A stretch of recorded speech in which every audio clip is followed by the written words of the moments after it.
El ego, esa construcción sutil y poderosa, a menudo se nos presenta como un espejo pulido.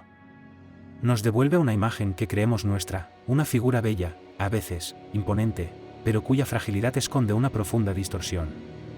Esta imagen, aunque atractiva, nos aleja de la verdad esencial de quienes somos. Nos engaña con reflejos que no son más que sombras, impidiéndonos ver la luz genuina de nuestro ser. El ego es un velo que cubre la realidad, un artificio que nos confunde y nos ata a percepciones ilusorias. Para comprender este viaje, nos adentraremos en la historia de Jung, un maestro venerado cuya vida se convirtió en un testimonio. Su sendero fue una profunda transformación, un despojarse de lo superficial para abrazar lo auténtico. Fue un camino donde el espejo interior, antes impoluto, se agrietó para permitir que la vida fluyera sin obstáculos. Jung era un maestro respetado, cuya sabiduría y serenidad eran legendarias en la capital del reino. Su presencia inspiraba calma y sus palabras, profunda reflexión. Su templo, erigido en la cima de una colina, no era solo un lugar de enseñanza, sino un símbolo de su estatus y de la centralidad que ocupaba en su propia vida. La admiración de sus discípulos era un bálsamo para su espíritu, un dulce calor que lo envolvía. Sin embargo, este reconocimiento, aunque sutil, alimentaba una parte del que buscaba validación constante. Su ego, silencioso y astuto, se nutría de cada mirada de respeto, de cada palabra de elogio. Un día, un hábil artesano le obsequió un espejo de bronce, pulido con una maestría inigualable. Jung, complacido, lo colocó en su estancia principal, sin saber que este objeto sería el catalizador de su más profunda autoobservación. Aquel espejo marcaría el inicio de un viaje inesperado. Con el tiempo, Jung desarrolló la costumbre de mirarse en el espejo. Observaba su postura, la expresión de su rostro, la calma que proyectaba. Esta autoobservación se convirtió en un hábito diario, alimentando una vaga pero persistente sensación de importancia personal. Un anciano visitante, de ojos penetrantes, un día cuestionó la naturaleza de aquel objeto. Un espejo sabio, dijo, devuelve lo que eres cuando nadie te está mirando. Esta simple frase resonó en Jung, desencadenando una profunda crisis interna. La inquietud se apoderó de él mientras buscaba su ser auténtico, sin éxito. Sus noches se llenaron de sueños perturbadores, de espejos fragmentados y marcos vacíos. Estas visiones simbolizaban la pérdida de la imagen que tanto había cultivado. La palabra de Jung, antes fluida y espontánea, ahora se volvía consciente de sí misma. Cada enseñanza, cada consejo, era pronunciado con una autoconciencia que le robaba su inocencia original. Se dio cuenta de que mirarse a sí mismo, de estar pendiente de su imagen, dividía su energía vital. Comenzó a evaluar cada gesto, cada palabra, buscando la aprobación, no solo de los demás, sino de su propio reflejo. Su ego, astuto, encontraba refugio en la virtud, disfrazándose de humildad o de una sabiduría profunda. Era una máscara más, sutil y difícil de reconocer. En la soledad de su estancia, una pregunta fundamental comenzó a resonar en su interior. ¿Qué soy?, se preguntó, si no soy lo que pienso de mí mismo, ni lo que los demás piensan de mí. Esta pregunta, como una grieta en su percepción, abrió un hueco que impulsaría su transformación. Un día, Jung anunció su partida, dejando el templo a cargo de su discípula Mei. Emprendió un viaje con lo esencial, un bastón, un cuenco, una túnica áspera, curiosamente, el espejo de bronce. Era un despojo material, pero el espejo seguía siendo un ancla. Trabajó en aldeas remotas, cortando leña, cargando agua, reparando cercas. Experimentó el anonimato, que al principio fue un alivio, una liberación de las expectativas. Pero pronto, una punzada de nostalgia por el reconocimiento perdido le recordó la presencia de su ego. Un niño curioso le preguntó un día sobre el espejo que llevaba. Jung, con una sabiduría recién adquirida, le advirtió, si lo conoces demasiado pronto, empezarás a querer gustarle. Reflexionó sobre su propio esfuerzo en complacer su reflejo, en ser la imagen que el espejo le devolvía. Jung se estableció en una aldea de barro, un lugar sin templos ni grandes pretensiones.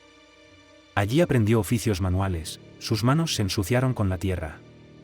Contaba historias sin solemnidad, conectando con la gente de una manera sencilla y auténtica. El espejo, ahora envuelto en un paño, se convirtió en un recordatorio constante de la imagen que ya no quería construir. Al ensuciarse y perder su brillo original, Jun sintió un profundo alivio. Se liberaba de la necesidad de perfección, de la carga de una imagen impecable. Una anciana sabia, la mujer del pozo, observó sus manos. Le dijo que eran las manos de alguien que está aprendiendo a no necesitar ser maestro. Y añadió, el agua sirve para beber, no para mirarse. Cuando solo bebes, bebes de verdad. Jun aprendió a beber la vida, a callar el ruido de su mente. Humilló a su ego al no darle nada que mostrar, ninguna hazaña que exhibir. En el silencio y la simplicidad, encontró una nueva forma de ser. La fama de Jun, a pesar de su retiro, llegó a oídos del rey, quien lo llamó a la corte. Le pidió consejo en una disputa que amenazaba con una guerra. Jun, con serenidad, aconsejó la paz y la preservación de vidas, priorizando la sustancia sobre la apariencia de victoria. De vuelta en la aldea, Jun sintió el ego rondar, tentado por el reconocimiento real. Pero ahora, con una nueva conciencia, lo ignoró. Aprendió a no alimentar esa voz, dejándola ladrar sin darle migas de atención o validación. Li, un antiguo discípulo, lo visitó, afirmando haber vencido su ego. Jun, con una sonrisa, le mostró que el ego es astuto y se disfraza incluso de humildad. Li aprendió a observar la chispa del ego sin alimentarla, sin darle poder. Un comerciante, resentido por un consejo de Jun, lo insultó públicamente. Jun, sin inmutarse, no aceptó el regalo del insulto. Enseñó que no se trata de extirpar el impulso de defender la imagen, sino de no alimentarlo, de dejarlo pasar. El espejo de bronce, olvidado y sin pulir, perdió su brillo. Mostraba las marcas del tiempo, las huellas de una vida vivida sin pretensiones. Jun comprendió que el brillo nunca estuvo en el espejo mismo, sino en su propia necesidad de verse reflejado. Su verdadera esencia, entendió, no estaba en una imagen. Señaló el pozo, el árbol, el barro de la aldea, la vida cotidiana. Este es mi verdadero reflejo, dijo. Entendió que lo que queda cuando no me miro es suficiente. Mei, su discípula, lo visitó para informarle que el templo funcionaba bien sin él. Jun sintió un profundo alivio, no dolor. Comprendió que había vuelto a donde no sabía que estaba, a un estar sin función, sin la necesidad de un rol. Jun jugaba con los niños de la aldea, ensuciándose y riendo sin público. En el juego, el ego no tenía lugar, no había imagen que mantener. El espejo interior se quedaba sin imagen, libre de la carga de la representación. Jun dio a sus discípulos una última lección invisible. Les pidió comprar algo con lo que se identificaran profundamente y luego tirarlo al río. Li, al arrojar su propio espejo, comprendió, veo, que no me veo. Y sin embargo estoy. Jun se sentó junto al estanque, sin buscar su reflejo en el agua. Dejó que la respiración hiciera su trabajo, sintiendo la vida en su pura simplicidad. Sintió que no faltaba nada y que no sobraba nada, el espejo interior se cansó de trabajar.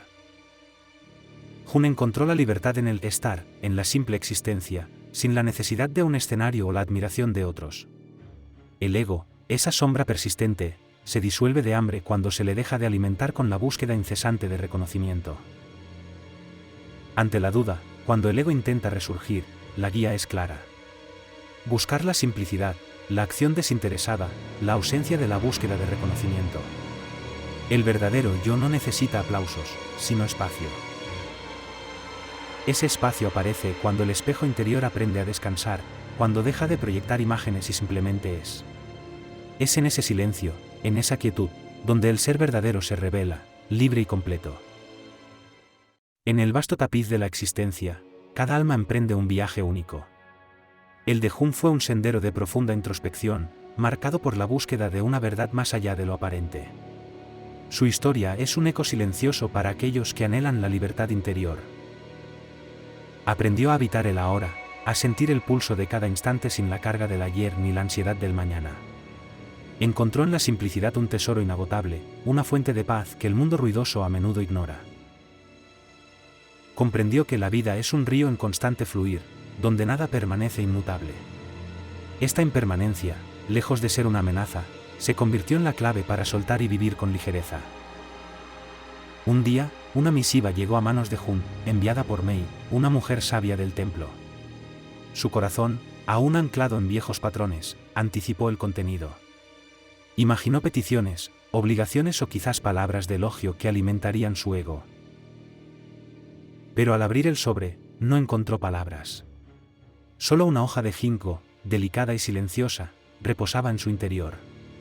Era un símbolo de la quietud, un rechazo a las expectativas y a la necesidad de respuesta. Jun comprendió el mensaje de Mei con una claridad asombrosa. Ella no buscaba su regreso por deber, sino por un deseo genuino, libre de ataduras. La hoja era una invitación a la autenticidad. En ese instante, sintió una liberación profunda. Dejar ir las expectativas ajenas y propias le abrió un espacio de libertad. La amistad, sin demandas ni condiciones, se reveló como un vínculo puro. Esa noche, Jun tuvo un sueño vívido. Caminaba por un campo ilimitado, sin rostro ni manos, pero experimentando cada sensación con una intensidad inaudita. El viento en su piel, el aroma de la tierra, la vastedad del cielo. Al despertar, la revelación lo envolvió: lo que eres no necesita forma para ser. La esencia de su ser trascendía cualquier manifestación física o identidad impuesta. Un artesano ambulante llegó al pueblo, ofreciendo máscaras que representaban cada faceta de la personalidad humana. Había máscaras de alegría, de tristeza, de sabiduría y de poder. Cada una prometía una identidad. El artesano, con ojos penetrantes, observó a Jun. Tu espejo está sin pulir, le dijo, reconociendo su desapego de las apariencias. Vio en él una ausencia de la necesidad de definirse. Entonces, le ofreció una máscara diferente, una pieza en blanco, sin rasgos, sin expresión. Era un lienzo vacío, una invitación a la no identidad. Jun aceptó la máscara y la colgó en un lugar discreto de su hogar. Se convirtió en un recordatorio constante para despojarse del ego, para no caer en la trampa de la autoimportancia. Con el tiempo, la máscara se fundió con el paisaje de su casa, casi imperceptible. Simbolizaba el desapego de la autoimagen, la libertad de no ser nada en particular. Un invierno particularmente crudo puso a prueba a Jun. Su cuerpo, envejecido, comenzó a flaquear, y las tareas cotidianas se volvieron un desafío. La debilidad física era una nueva lección. El ego, astuto, intentó resurgir, susurrándole sobre su antigua fuerza y su actual fragilidad. Le recordaba lo que solía ser, intentando aferrarlo a una imagen pasada. Pero Jun había aprendido a observar esos pensamientos sin resistencia. Los dejó pasar como nubes en el cielo, sin darles poder ni identificarse con ellos. Cuando la impotencia lo abrumaba, las lágrimas brotaban, no de orgullo herido, sino de una simple y pura aceptación de su vulnerabilidad. Era la expresión de su humanidad. Aprendió a aceptar la ayuda de otros, comprendiendo que permitir que alguien te sirva es también un acto de servicio. Abrirse a la generosidad ajena es un regalo mutuo. Esta experiencia le enseñó la humildad más profunda, la belleza de la vulnerabilidad. El cuerpo, en su declive, se convirtió en un maestro silencioso. Un escriba de la capital llegó al pueblo, con la misión de registrar los logros de personas notables. Había oído hablar de Jun y sus singulares contribuciones. Jun escuchó al escriba enumerar sus pasadas hazañas, sus actos de sabiduría y sus momentos de influencia. Era como si hablara de otra persona, de un personaje lejano. Cuando el escriba le preguntó si deseaba añadir algo a su registro, Jun sonrió. También aprendí a no ser el que está en el registro, respondió con serenidad. Explicó que la validación externa, por muy dulce que fuera, convertiría su desapego en otra forma de apego. Ser reconocido por no ser, era una contradicción. Demostró así que la verdadera plenitud trasciende la necesidad de ser visto o aplaudido. La esencia de su ser no dependía de la opinión del mundo. Un músico ciego llegó al pueblo, tocando melodías de una pureza conmovedora. Su música era simple, sin artificios, y nunca buscaba el aplauso. Jun le preguntó por qué no anhelaba el reconocimiento. El músico respondió que el aplauso convierte la música en un espejo, donde el artista se mira a sí mismo. El silencio, en cambio, permite que la música permanezca pura, un regalo sin expectativas. Es en el silencio donde la melodía encuentra su verdadera resonancia. Jung comprendió que el verdadero arte y la autoexpresión residen en el acto mismo, en la entrega total, sin la necesidad de validación externa. La creación es su propia recompensa. La visión del músico resonó profundamente: cuando toca sin querer ser visto, el mundo entero se ve mejor. La ausencia de ego en el arte eleva la percepción de todo. Jung participó en un día de meditación silenciosa en el templo. Se sentó entre otros buscadores, inmerso en la quietud. Observó cómo su mente, acostumbrada a la actividad, intentaba convertir el silencio en un logro, en algo que debía hacer bien. Era otra trampa del ego. Aprendió a soltar la necesidad de controlar o definir la experiencia. Encontró la paz simplemente estando presente, sin juicio, sin expectativas.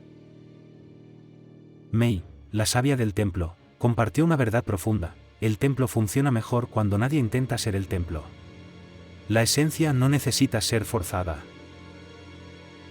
Jung, con una sonrisa, respondió: las casas sin dueños no necesitan cerraduras. La ausencia de apego a la identidad libera de la necesidad de protección. Jung encontró a un alfarero a punto de desechar una hermosa vasija, agrietada por el calor del horno. Su imperfección la hacía inútil, según el artesano. Jung sugirió usarla para flores secas, o quizás para que la luz escapara a través de la grieta. Vio belleza donde otros veían un defecto. El alfarero, intrigado, colocó una lámpara dentro de la vasija. La luz se filtró por las grietas, creando patrones luminosos que danzaban en la oscuridad. Esto simbolizó la belleza que reside en la imperfección, la idea de que el verdadero valor a menudo se encuentra en aquello que no puede ser contenido. La luz encontró su salida. La intuición de Jung se hizo clara: el ego es la vasija que anhela estar completa, sin fisuras. El verdadero ser, sin embargo, es la luz que busca una salida, que se manifiesta a través de las grietas. Llegó el momento en que Jung decidió dejar el pueblo. Abrazó la libertad del movimiento, la promesa de lo desconocido, sin ataduras. Partió sin fanfarrias, sin despedidas grandilocuentes. Su partida silenciosa era la máxima expresión de su desapego de la validación externa. Dejó atrás los símbolos de su viaje: la hoja de ginkgo, la máscara en blanco, el espejo opaco. Eran recordatorios, pero ya no anclas. La última imagen de Jung fue una sonrisa, serena y profunda. Era la sonrisa de quien ha encontrado la libertad, de quien ha comprendido que el verdadero hogar está en el desapego.